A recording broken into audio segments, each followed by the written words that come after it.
Ada potensi bahwa pencapaian laba bersih tahun 2021 ini kemungkinan akan bisa lebih baik dari ekspektasi konsensus yang ada sekarang ini.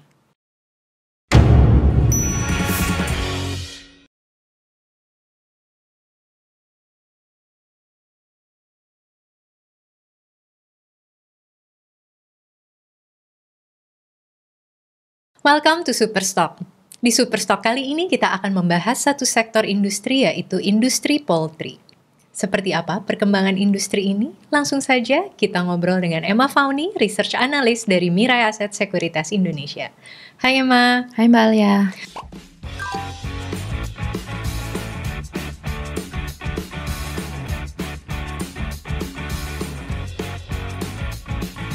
Nah, kali ini kan kita akan membahas kembali nih sektor poultry. Sebenarnya ada apa sih yang menarik dari sektor ini? Ya, jadi menurut kami sektor poultry ini masih akan menjadi primadona di tahun ini karena sejalan dengan perkiraan kami yang sebelumnya, kami melihat saat ini di sektor ini tengah terjadi pemulihan harga-harga komoditas poultry dan kami lihat ini masih akan terus berlanjut trennya ke depannya.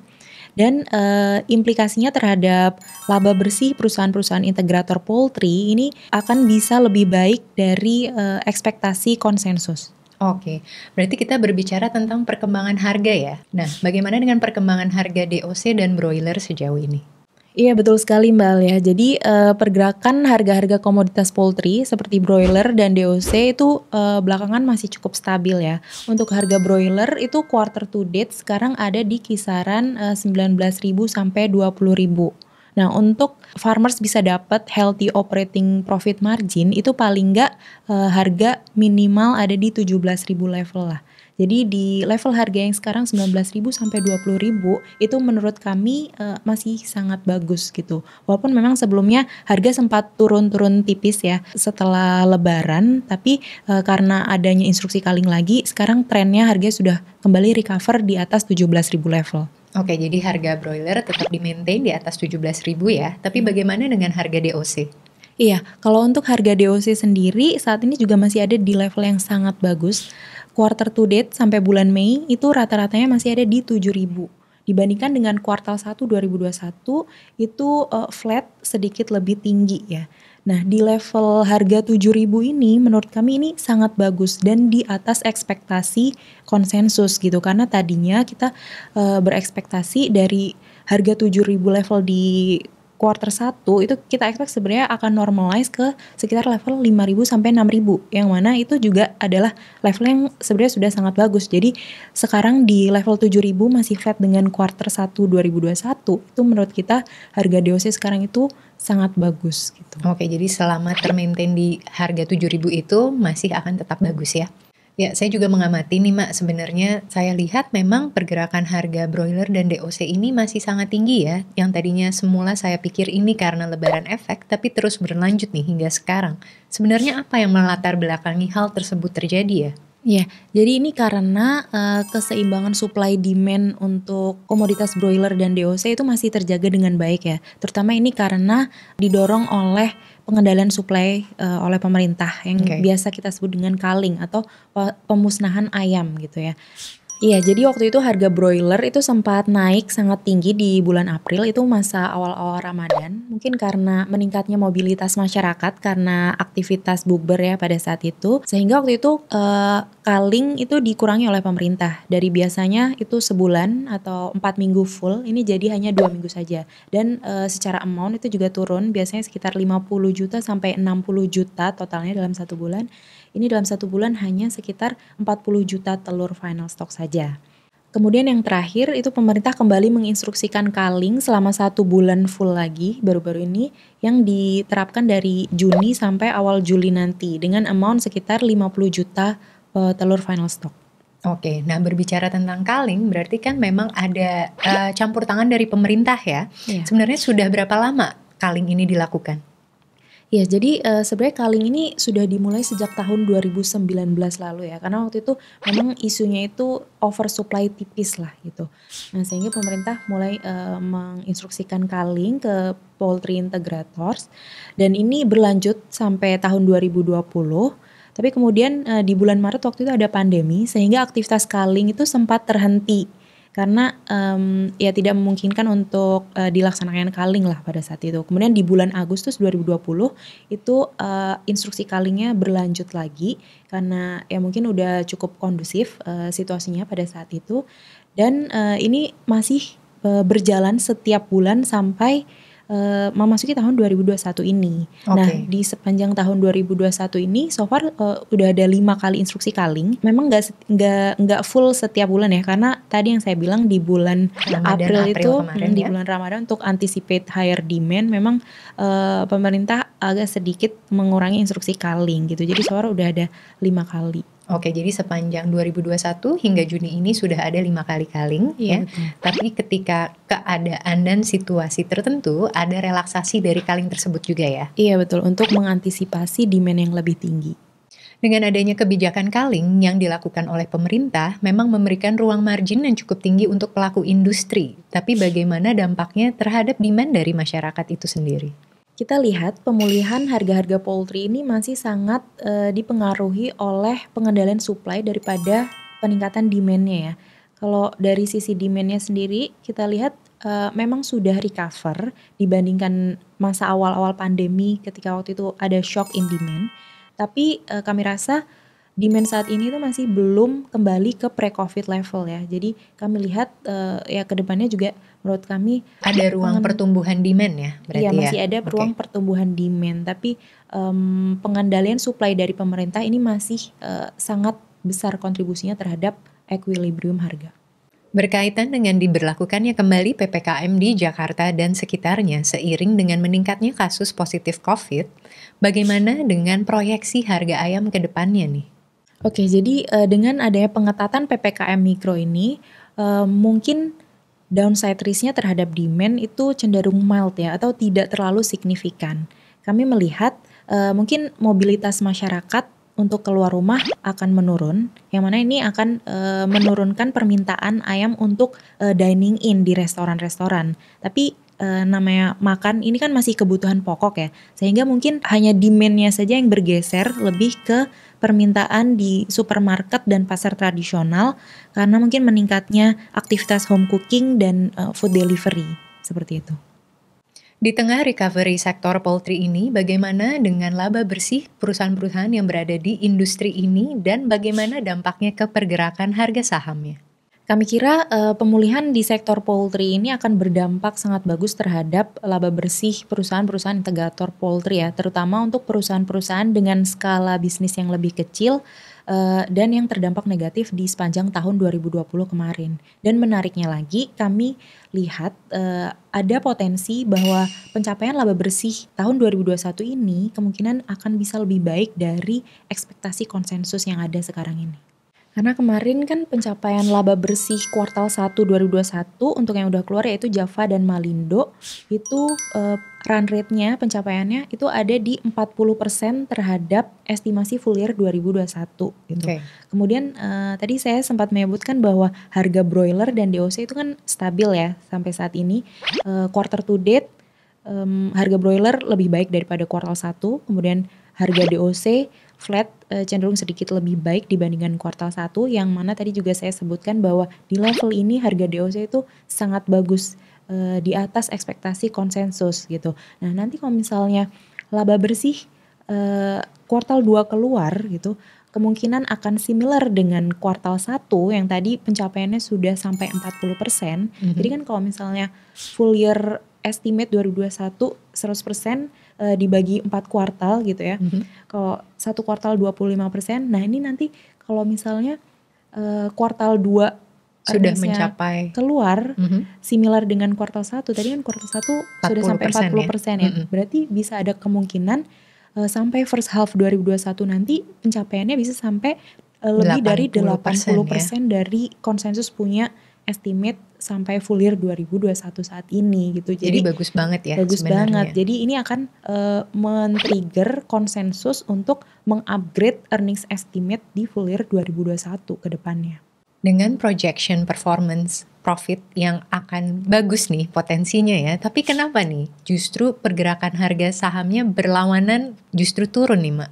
Kami kira ini masih terbawa oleh sentimen makro seperti lonjakan positif case dan juga penyebaran varian baru dari coronavirus yang menimbulkan banyak ketidakpastian di perekonomian Indonesia ya Mbak.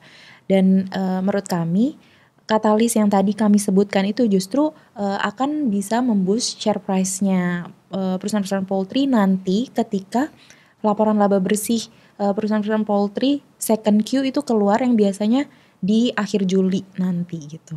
Sebagai tambahan, di tahun 2018 lalu kalau kita lihat, waktu itu harga-harga komoditas poultry itu juga sedang bagus-bagusnya recover setelah, adanya oversupply di tahun 2017. Laba bersih tahun, kuartal 1 2018 waktu itu sudah recover sangat bagus dibandingkan kuartal sebelumnya. Tapi, share price-nya itu baru recover di kuartal 2-nya, setelah Oke. kuartal 2-nya keluar gitu. Jadi mungkin Ada masa investor tunggunya lah ya. Iya, jadi mungkin Oke. investor butuh apa ya, melihat Confirmation, ya. konfirmasi bahwa oh ya ini benar terjadi recovery. Dan kalau kita lihat lagi di sepanjang tahun 2018 waktu itu, ketika earnings-nya jump signifikan dibandingkan 2017 yang oversupply, waktu itu share price dari perusahaan-perusahaan poultry ini mengalami kenaikan yang sangat signifikan, di atas 100% bahkan di atas 200% pada saat Oke. itu. Dan itu baru naik setelah laba bersih kuartal 2 keluar waktu itu di bulan Juli akhir gitu. Kalau kita lihat year to date gitu ya sampai sekarang ini harga saham perusahaan-perusahaan poultry itu masih diperdagangkan belum cukup tinggi ya. Year to date Cepin itu masih minus, Malindo juga masih minus, Java yang udah naik sekitar 20-an% gitu. Jadi saya lihat sih ini masih ada upside potensial yang sangat tinggi untuk share price-nya ke depannya. Dan mungkin juga bisa mengulang siklus yang pernah terjadi di tahun 2018 Iya tersebut betul ya. sekali Mbak. Dalam industri poultry ini ada 3 saham yang menjadi main focus, yaitu Cepin, Java, dan juga Main. Mungkin bisa nih di-share untuk sahabat Mirai Aset seperti apa sih keunggulan dari setiap saham tersebut? Oke, mungkin kita bisa mulai dari yang skala bisnisnya terbesar dulu ya. Di sini kita punya Cepin. Cepin ini the biggest poultry integrator di Indonesia. Dia memegang kapasitas produksi di sektor upstream itu terbesar. Untuk segmen pakan ternak itu 35%, sementara untuk DOC itu 38%. Kemudian dari kontribusi penjualannya, itu yang terbesar datang dari segmen broiler, kemudian diikuti segmen pakan ternak dan DOC. Karena skala bisnisnya yang sangat besar itu tadi, Cepin memiliki operational superiority dibandingkan peers-nya dan juga greater profitability margin. Market cap-nya sendiri juga sangat besar ya, ada di sekitar 100 triliun saat ini. Dan kami memproyeksikan untuk laba bersihnya di tahun 2021 ini akan tumbuh sekitar belasan persen lah. Kemudian yang kedua itu kita ada Java, ini the second largest poultry integrator di Indonesia. Java ini untuk kapasitas production share-nya itu menguasai sekitar 25% baik untuk segmen pakan ternak maupun DOC. Kemudian dari revenue stream-nya itu datangnya yang terbesar dari broiler, kemudian diikuti oleh pakan ternak, kemudian food processing atau ini segmen downstream-nya. Kemudian ada juga aquaculture dan juga DOC. Nah kalau kita lihat dari revenue stream-nya ini, Java ini yang paling terdiversifikasi nih bisnisnya dibandingkan perusahaan poultry yang lain gitu. Menurut kami Java ini memiliki ruang pertumbuhan yang lebih bagus ya kalau dibandingkan Cepin yang skala bisnisnya lebih besar dari dia. Kemudian untuk earning stability juga Java ini lebih baik kalau dibandingkan Malindo yang skala bisnisnya lebih kecil dari dia. Dan untuk outlooknya sendiri di tahun 2021 ini kami sangat suka ya dengan Java karena dia tidak hanya diuntungkan oleh pemulihan harga-harga komoditas broiler dan DOC tadi, tapi juga ada expansion story seperti di Superstock sebelumnya yang pernah kita bahas. Java itu baru saja mengakuisisi perusahaan consumer food ya itu di segmen downstreamnya, dan juga dia baru saja membentuk joint venture company untuk perusahaan aquaculture, diversifikasi bisnisnya gitu.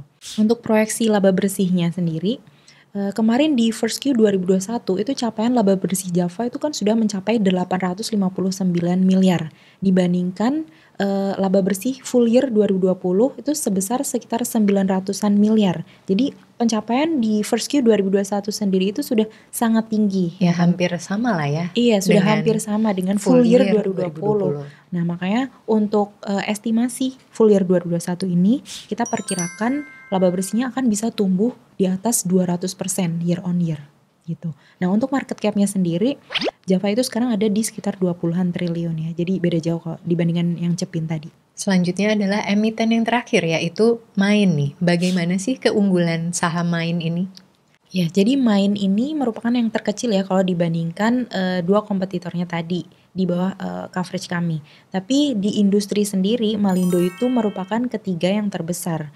Dia menguasai kapasitas produksi sekitar 7-8%. Kemudian untuk kontribusi penjualannya sendiri itu paling besar datangnya dari pakan ternak. Tapi segmen DOC-nya Malindo ini kontribusi terhadap revenue itu relatif lebih tinggi kalau dibandingkan dengan Cepin dan Java. Jadi kami lihat mungkin Malindo ini akan lebih sensitif terhadap pergerakan harga DOC. Tadi kan story-nya recovery terutama di komoditas DOC gitu ya. Jadi mungkin Malindo ini akan yang paling diuntungkan dari perbaikan di harga komoditas DOC ke depannya. Nah, kemudian untuk market cap-nya sendiri ini Malindo masih ada di kisaran 1-2 triliun gitu. Setelah tadi Emma menyebutkan keunggulan dari tiap-tiap emiten, bagaimana dengan valuasi dari setiap perusahaan tersebut? Ya, dari segi valuasi, Cepin itu diperdagangkan di valuasi yang paling premium ya dibandingkan kompetitornya. Ini wajar karena dia kan punya skala bisnis yang lebih besar sehingga dia bisa punya earning stability yang lebih baik juga dibandingkan peersnya gitu kan. Untuk PE 2021-nya sendiri, Cepin tuh sekarang ada di sekitar 21 kali gitu ya, di atas 20 kali. Emang cukup mahal gitu. Nah, kemudian Java itu ada di PE 2021 sekitar 7 kali. Dan Malindo itu ada di sekitar 6 kali. Jadi di sini kita lihat Java dan Malindo ini cukup menarik ya dengan PE yang kecil ya. Kecil lah, masih sangat murah dibandingkan Cepin itu gapnya masih sangat besar gitu. Apalagi mereka tadi menawarkan potensi pertumbuhan yang sangat bagus di 2021 itu. Oke, jadi bagaimana nih dengan perkiraan perkembangan harga-harga poultry ke depannya nih, Mak?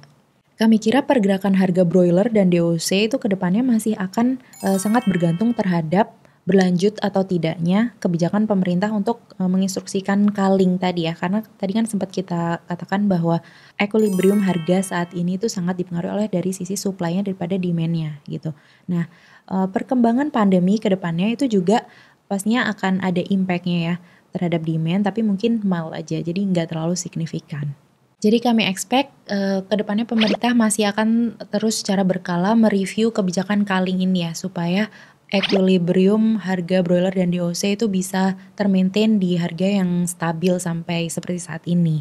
Dan kami juga melihat komitmen dari pemerintah untuk memperhatikan keseimbangan harga-harga broiler dan DOC di tingkat farmers ini juga sudah lebih baik ya kalau kita bandingkan dengan tahun-tahun sebelumnya gitu. Kayak belakangan tuh pemerintah sudah lebih aktif ya udah improve, lebih aktif memberikan proyeksi oversupply di sepanjang tahun gitu dibandingkan di tahun-tahun sebelumnya. Oke, baik. Terima kasih banyak Emma atas analisanya. Sama-sama Mbak Alia. Dengan analisa sektor poultry yang baru saja diinformasikan oleh Emma Fauni, semoga bisa membantu sahabat Mirai Aset untuk semakin semangat berinvestasi. Saksikan terus Super Stock selanjutnya dan happy cuan!